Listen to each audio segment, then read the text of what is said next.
మీ పేరు? నా పేరు రెడ్డిపల్లి వీరస్వామి, ఎవరు? అది కట్టంగూరు లోకల్. సీఎం రేవంత్ రెడ్డి పరిపాలన ఎలా ఉంది?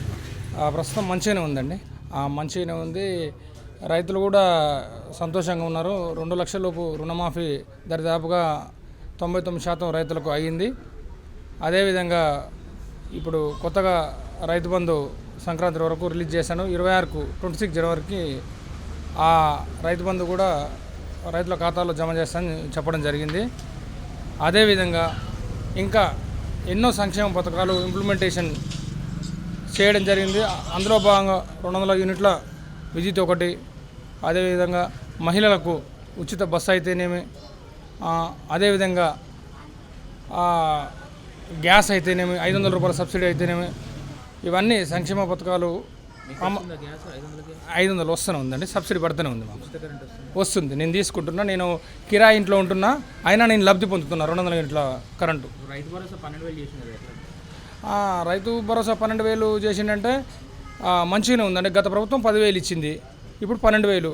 గతంలో 15,000 ఇస్తాని హామీ ఇవ్వడం జరిగింది, కానీ ఆర్థిక పరిస్థితుల వల్ల ఇప్పుడు మన రాష్ట్ర ప్రభుత్వం గత బీఆర్ఎస్ పాలకులు దరిదాపుగా 7,000 కోట్లు అప్పు చేసి రాష్ట్రాన్ని అప్పుల కొరలో తీసుకుపోవడం పట్ల ఇప్పుడు 15,000 ఇస్తున్న ప్రభుత్వం 12,000 కుదించడం పట్ల రైతులు కూడా ఏమి ఇబ్బంది పడతలేరు. భవిష్యత్తులో అంటే ఒక 2-3 సంవత్సరాల్లో దాన్ని ఎక్కువ పెంచే అవకాశం కూడా ఉంటుండొచ్చు. 12,000 చేసినంత మాత్రాన రైతులు ఏమి ఇబ్బంది పడాల్సిన అవసరం లేదు, పడరు కూడా. కుంటలు రియల్ ఎస్టేట్ వాటి తీసేసింది కదా ప్రభుత్వం, ఎట్లా ఉంది? మంచిగా హర్షిస్తున్నారు అంటే అందరూ హర్షిస్తూనే ఉన్నారు. ఇప్పుడు గత బీఆర్ఎస్ ప్రభుత్వంలో చెరువులు కుంటలు అన్ని అక్రమాలకు లోనై కబ్జాలు చేసి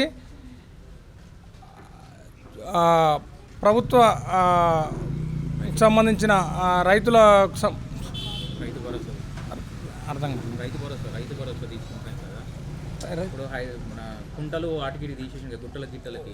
ఓకే ఓన్లీ సాగుకే ఇస్తా అంటుంది కదా, ఎట్లా ఉంది? తీసేయడం పట్ల లబ్ధి పొందే రైతు, జెన్యున్ రైతు ఎవరైతే ఉన్నారో వాళ్ళు అందరూ హర్షిస్తూనే ఉన్నారు. ఎందుకంటే గతంలో లేఅవుట్ చేసిన వెంచర్లకు కూడా రైతు బంధు వేయడం జరిగింది. గుట్టలకు కొండలకు వేయడం పట్ల చాలామంది భూస్వాములకు ఆసాములకే లాభం జరిగింది, కానీ సామాన్య మధ్యతరగతి రైతులకు పూర్తిగా నష్టం జరిగింది. ఇప్పుడు నిజమైన రైతుకు కాంగ్రెస్ ప్రభుత్వం ద్వారా 12,000 రైతు బంధు ఇవ్వడం అనేది అందరూ హర్షించదగ్గ విషయమే.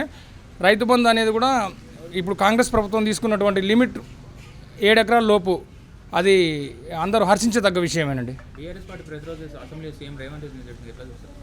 ఇప్పుడు 7 లక్షల కోట్లు అప్పు చేసి కేటీఆర్, కేసీఆర్, హరీష్ రావు, కవిత తెలంగాణ రాష్ట్ర ప్రజలపై మోపిర్రు. ఇప్పుడు అది వాళ్ళకు దాచుకున్న ధనాన్ని ఏ రకంగా అరిగించుకునే అర్థం కాక అది అధికార పక్షంపై అనవసరమైన బురద జల్లుతుంది.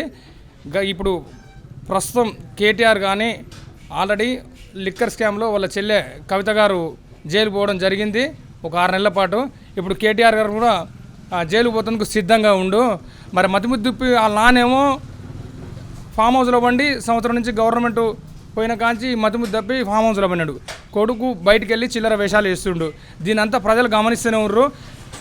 సంవత్సరం కాలే కాంగ్రెస్ ప్రభుత్వం వచ్చి గత 10 ఏళ్ల పాలకులు ఏం చేశారనేది ప్రజలు గమనిస్తున్నారు. దాన్ని కూడా దృష్టిలో పెట్టుకొని ప్రజలు మంచి తీర్పు ఇస్తారు. అతి తొందరలో కేటీఆర్ గారు కూడా జైలుకు వెళ్ళడం ఖాయమని ఈ సందర్భంగా చెప్తారు. అల్లు అర్జున్ అరెస్ట్ అనేది యావత్ తెలంగాణ రాష్ట్రం అంతా హర్షించదగ్గ విషయమే. కనీసం మొన్న మరణించిన తొక్కిసలాటలో మరణించిన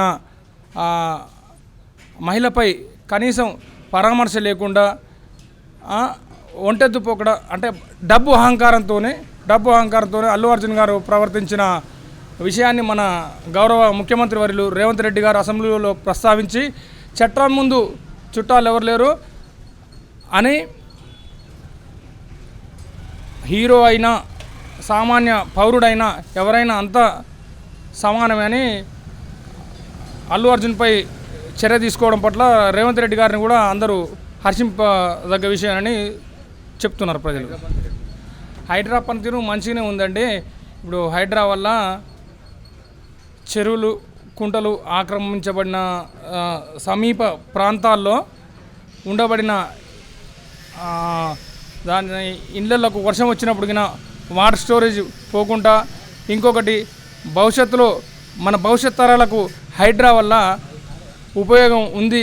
కాకపోతే గత 10 ఏళ్ళ బీఆర్ఎస్ పాలనలో చెరువులు కుంటలు ఆక్రమించి లేఅవుట్లు కొట్టి వాళ్ళకు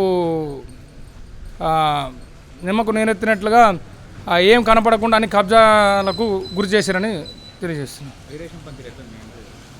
వీరేశం గారు పనితీరు చాలా బేస్గా ఉందండి. మా ఎమ్మెల్యే గారు 24/7 24 గంటలు పనిచేసే వ్యక్తి. ఆయన పదవి ఉన్నా పదవి లేకున్నా 24 గంటలు పనిచేసే వ్యక్తి, ప్రజల కోసం పాకులాడే వ్యక్తి, పేద ప్రజలంటే ఇష్టపడే వ్యక్తి.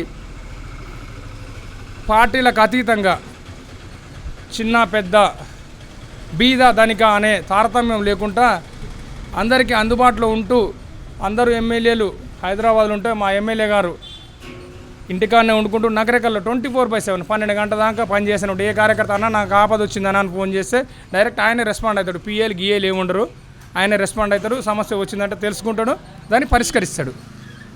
ఇక మా ఎమ్మెల్యే గురించి ఎంత చెప్పినా తక్కువే. Subscribe us and press the bell icon for more interesting updates.